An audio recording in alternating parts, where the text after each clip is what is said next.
മുന്നണിയിലുള്ള പാർട്ടികൾ എന്ന നിലയിൽ ലീഗിന് ഉണ്ടാവുന്ന അപജയങ്ങൾ അത് നിങ്ങളെ കൂടെ പരോക്ഷമായിട്ടെങ്കിലും ബാധിക്കുന്നതാണ്.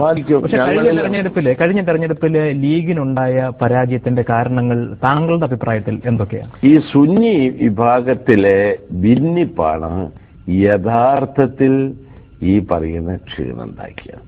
അതാണ് അതിന്റെ പ്രധാനപ്പെട്ട കാരണം. അപ്പൊ അതില് ഈ മുസ്ലിംസിന്റെ ഇടയിൽ ഭിന്നിപ്പ് വന്നു, ഡിവിഷൻ വന്നു. കാന്തപുരത്തിന്റെ നേതൃത്വത്തിലുള്ളൊരു വിഭാഗം, EK എന്ന് പറയുന്ന വേറൊരു വിഭാഗം. ഈ രണ്ട് വിഭാഗവും ശക്തമാണ്.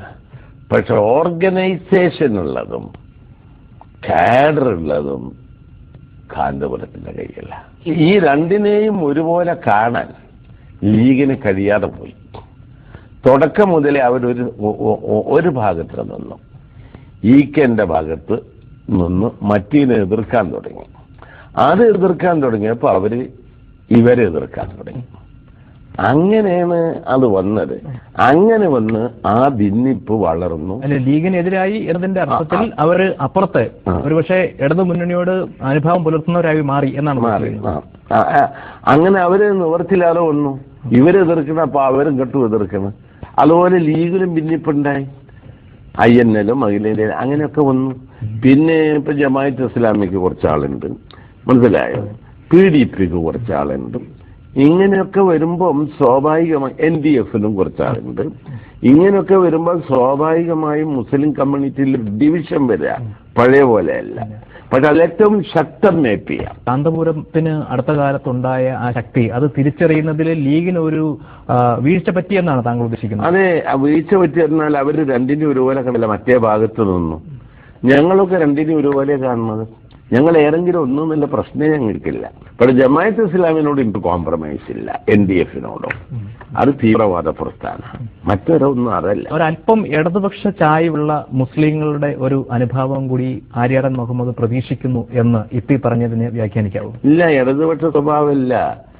അതായത് കാന്തപുരത്തിനോടുള്ള അനുഭാവം, ആ അനുഭാവം ലീഗിന് എതിരായിട്ട് വന്നു. അല്ല, ഇടതുപക്ഷത്തിനോട് ഒരു ആഭിമുഖ്യവും ഒരു താല്പര്യവും മുസ്ലിംസിന് ഇല്ല. വളരെ ഇടതുപക്ഷമല്ല. അല്ല, നിങ്ങൾ തന്നെ കമ്മ്യൂണിസ്റ്റ് ആക്കിയെന്ന് പറഞ്ഞതുപോലെ അവരാവൂല്ല.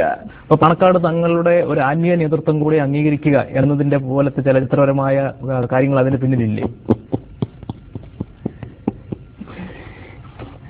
രാഷ്ട്രീയം, മതവും രാഷ്ട്രീയം എന്താ, അത് കാണാൻ കഴിഞ്ഞാൽ ഇതൊന്നും പ്രശ്നമല്ല. മനസ്സിലായില്ലേ? അത് കാണാൻ കഴിയാതെ രാഷ്ട്രീയം നടത്താൻ പറ്റില്ല. നേരത്തെ മുതൽ എടുത്തിരിക്കുന്ന ഒരു നിലപാടാണ്. അതായത് പാണക്കാട് തങ്ങളെ താങ്കൾ ഒരു രാഷ്ട്രീയ നേതാവായി മാത്രമേ കാണുകയുള്ളൂ, ഒരു ആത്മീയ ആചാര്യനായി കാണുന്നില്ല എന്നാണ്. പക്ഷെ അദ്ദേഹം ഒരു കുറെ ആളുകളുടെ ആത്മീയ ആചാര്യനും കൂടിയാണ് എന്നുള്ളത് താങ്കൾ അംഗീകരിക്കണ്ടേ? അതിപ്പോ പുതിയൊരു കോൺട്രവേഴ്സിക്ക് ഇപ്പൊ ഞാൻ പോണോ? ഞാൻ എന്റെ അഭിപ്രായം എന്താന്നില്ല ഞാൻ വളരെ നേരത്തെ പറഞ്ഞിരിക്കണം. ഞാൻ രാഷ്ട്രീയവും മതവും രണ്ടും രണ്ടാ. അത് രണ്ടായി കാണാൻ കഴിയണം. അത് രണ്ടും ഒന്നിച്ച് കണ്ട് പോണ ഒരു രാഷ്ട്രീയ പ്രസ്ഥാനത്തിനും രാഷ്ട്രീയ നേതാവിനും ഭാവിയില്ല. അത് ഇന്ത്യൻ ഡെമോക്രസിയിൽ നടക്കാത്ത കാര്യമാണ്. യാതൊരു സംശയവും എനിക്ക് ആ കാര്യത്തിലില്ല. വ്യക്തിപരമായിട്ട് പാണക്കാട് തങ്ങളും ആര്യാടൻ മുഹമ്മദും തമ്മിൽ എങ്ങനെയാണ്?